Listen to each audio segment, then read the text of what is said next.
We are a week away from Election Day in the United States, as they say it's the home stretch, the last chance to make your case. Kamala Harris will be speaking in Washington and Donald Trump is heading to Pennsylvania, but today the focus is not on the candidates, it is on the ballots. Ballot boxes are being set on fire in the United States. 3 incidents have been reported, 2 of them in Portland and 1 in Vancouver, not the Canadian city. There's a Vancouver in Washington too. All these cases had the same modus operandi. Someone stuck incendiary devices to the ballot boxes. They began smoking and eventually caught fire, and damages in Portland not much. Only 3 ballots were lost, but in Vancouver hundreds were destroyed. Take a look.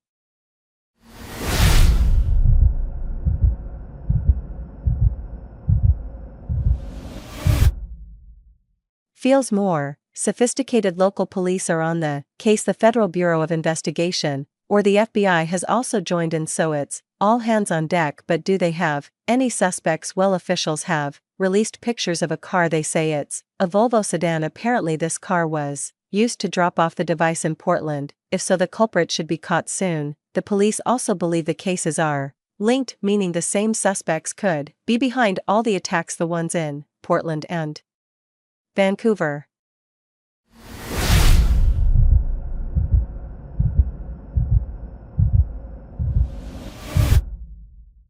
There was enough evidence collected at all 3 scenes that lead us to believe that all 3 incidents are connected, and we cannot get into more detail.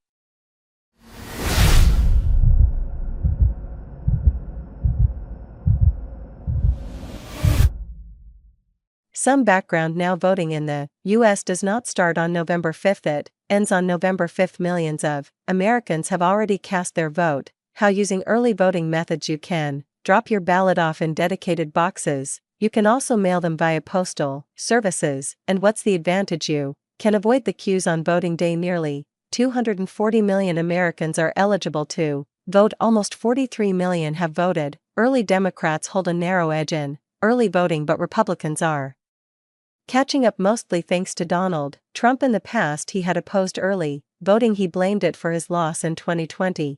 But this time Trump has made a U-turn. He has realized that a lot of voters prefer the comfort of voting early, so he's supporting it.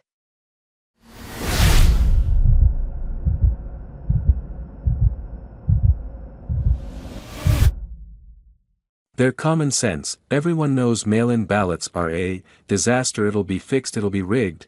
People ought to get smart early. Men, voting is underway now in Michigan, so if you want, go out and get that ballot, return it as soon as possible.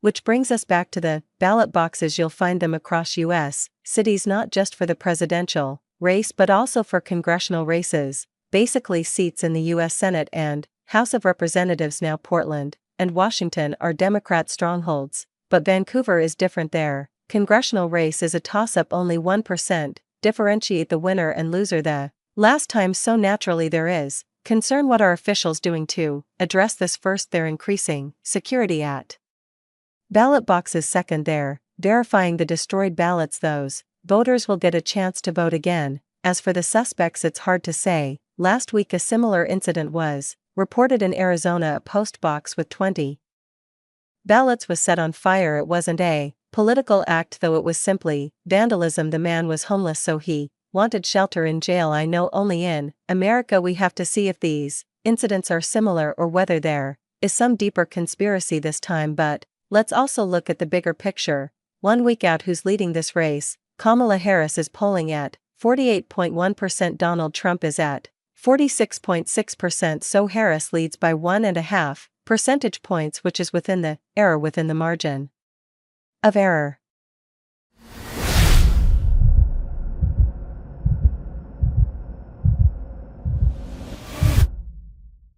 But that's not her biggest worry. After Biden dropped out, Harry enjoyed a surge of support. By August she led Trump by 4 percentage points. That lead has now narrowed to 1.5%, so the trajectory will worry Harris. Plus, national numbers do not matter very often. You can get more votes, but you still can lose the election because the U.S. has what they call an electoral college. Each state has a certain number of votes. If you win the state, you get all of their votes in total. There are 53. 8 electoral college votes. Whoever crosses the 270 mark wins the election. Now most states are fixed in their loyalties, like California, it's always Democratic. Texas is always Republican, so the race really boils down to some swing states. 7 of them, they keep switching hands. Look at the numbers, they're in the swing states. Wisconsin is tied in Nevada. Trump leads by 0.2%. In North Carolina he leads by 1.3%. In Pennsylvania he leads by 0.3%.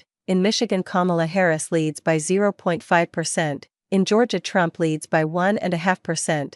And in Arizona Trump again leads by 1.9%. This is the story from America's 7 swing states.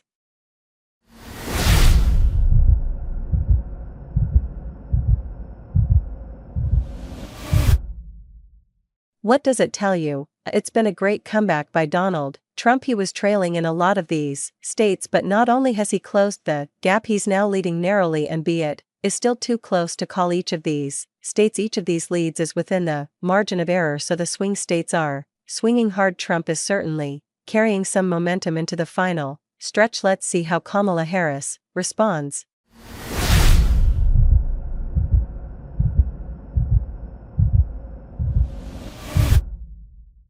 Thanks for watching this video.